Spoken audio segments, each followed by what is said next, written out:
Hi, this is Dr. Emily Sharding with AR. Welcome to my spooky basement. I'm reaching out to you from here at the end of a really intense heat wave we've been experiencing here in the center of the country. Don't worry, I don't live in this spooky basement. I'm just down here to film so that the rest of my family doesn't have to be quiet because, like most people who don't have central air, we only climate control parts of our home during heat waves like this. It's an interesting test of how well underground space can contribute. It is not getting cooler than 80 degrees upstairs, even with the air conditioning. Down here, it's coming in at 74. And this is after a week of high temperatures, including high nighttime lows only getting down to like 80. So, those of us who have thought about the resilience potential of underground space, it's nice to see a practical test. And maybe I should clean it up around here like a little more. I'm not sure. So, being in the spooky basement seems like an appropriate place to speak to you about something that I'm very concerned about, something that I've been thinking about, watching the story for over a month. I want to talk to you about it now. I try to work hard to present consensus science information, to present an action based approach to climate, towards thinking about what we can control, what we can do to get ready, what we can do to keep our families and communities in as good a situation as possible. Reporting on consensus science is the best way to do that, not to engage in dramatics or fear mongering.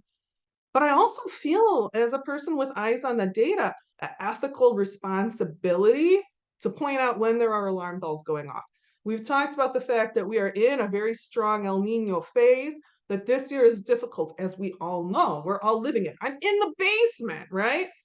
Next year is going to be more challenging. Next year is going to be a worse year in climate as the El Nino pattern unfolds. But I have to show you what's already happening now. So these visualizations, they're so helpful. I've been thinking about how to tell this story about the Antarctic sea ice anomalies for quite some time. I was looking around online yesterday, thinking about how to show you, and I see Zach's website. This Zach, thank you so much for your work. It's incredible. Your visualizations are beautiful. He's a postdoc at NOAA. I'm so grateful for his work helping me tell you this story about the very weird stuff that's happening at the bottom of the world in 2023. So down by the South Pole, it's winter, right? It's winter, right? In our summer, you can see that the maximum sea ice extent down in Antarctica has a pretty tight cluster over the time we've been observing with satellite. And the 2023 is way out there. There's a big deviation here. It does not follow the pattern, and it does not look like we are likely to make up what we need as we reach for a typical maximum extent of ice. When I see this sort of a big deviation, of course, like anyone else, my first response is a little bit freaky outy. And then the second response is, can we find a similar deviation and see if and how the system has recovered? We are able, and Zach, thank you so much for visualizing this, to see a similar deviation. Look at this. There's a similar drop here by this yellow line compared to the red line today. The yellow line, 2016. For anyone thinking about history of weather anomalies, you might remember that's the tail end of the 2015, some say 2014 to 2016 El Nino pattern. So at the end of that major record-breaking El Nino pattern, we saw a similar drop. And we saw these whiter lines are the years after that. We saw a different pattern emerging that did appear to have a fairly stable climb with trends. So it was decreasing, but it wasn't decreasing in like a phase change way, right? Less ice along a modelable flow. When we look at this 2023 drop, this is a drop that we're seeing at the beginning of an El Nino pattern. We anticipate next year to be worse. It is very hard to say what will happen. I think that this data, unfortunately, may be the first clearest sign of a tipping point. I don't say that with certainty. That would be too much to say, but it's a story that's intensely worth watching, and I will be watching it and following it and telling you what I see. I don't think that the first responsibility of people who are reading data, people who are interpreting science, is to try to keep people calm first and foremost. I think that our responsibility is to give people science that they can use. I try to do that with my 50 States project, with my use of high consensus science to teach you about your local climate future and how that might impact what you do around your place, how it might impact your local agriculture, your local gardening. I also think it's my ethical responsibility to tell you when I see alarm bells going off that it might be important to focus on your resilience work now. If you have any bandwidth in the system, this is a good time to challenge yourself, for example, to shorten your personal supply chain. That's a response that I have been taking with my family, with my husband, my household, to respond to these alarm bells going off as we have tried to shorten our energy supply chain. We're fortunate we're in an area where we're able to choose more local energy providers. And that's a way where I'm not so much thinking about necessarily our energy stability, but it's a way to be more invested in our community. Because if things get really hairy, it's going to be all about what is the community's level of resource, the community's level of communication, the community's ability to stabilize many societal functions. We got to be all in at this time in our community resilience, our community care, our community development. They're all important. Other practical things that you could do. I just saw this morning that India is also going to be banning sugar exports this year. So if your household, like mine, uses a lot of goods for cooking from Southeast Asia, I think that maybe this is a good year to order in spice crops and other sort of kitchen supplies, such as you might need and use anyway within a perishable period, a 2 to 3 year period. So, not good hoarding, just getting things in a little bit sooner, getting things in before you have to deal with the shipping logistics of 2024, which are going to be bad. They're going to be very difficult.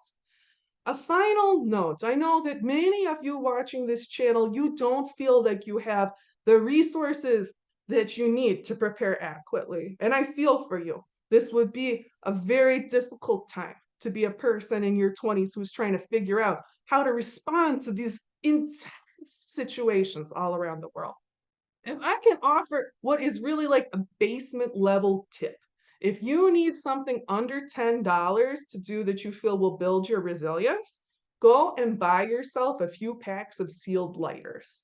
From war correspondents, from peace workers, from people who have been in natural disasters like post hurricane, having a bunch of sealed lighters is a great trade good, very practical, very useful way to help distribute a meaningful resource to other people in a tough situation.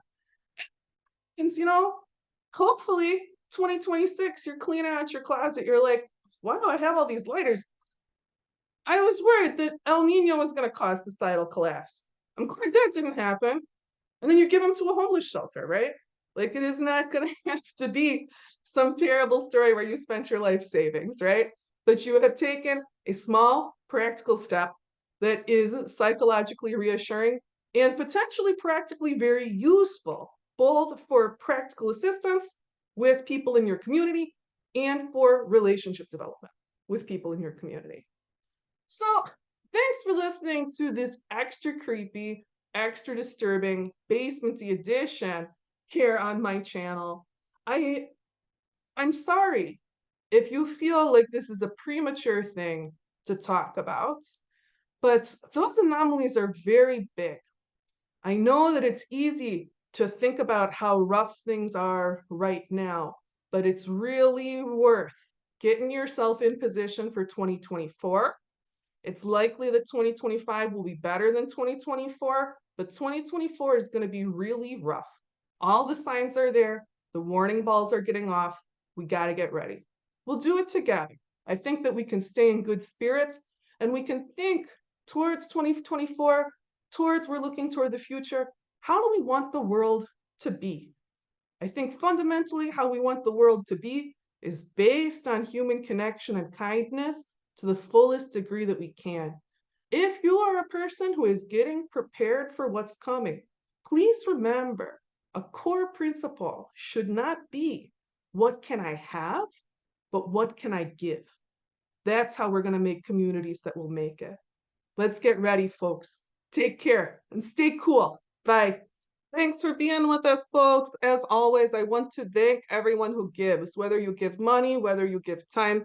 I appreciate it very much. If you're a person who's looking for how to give, you can find a PayPal button on the About page of my YouTube channel or on the top of my website, AmericanResiliency.org.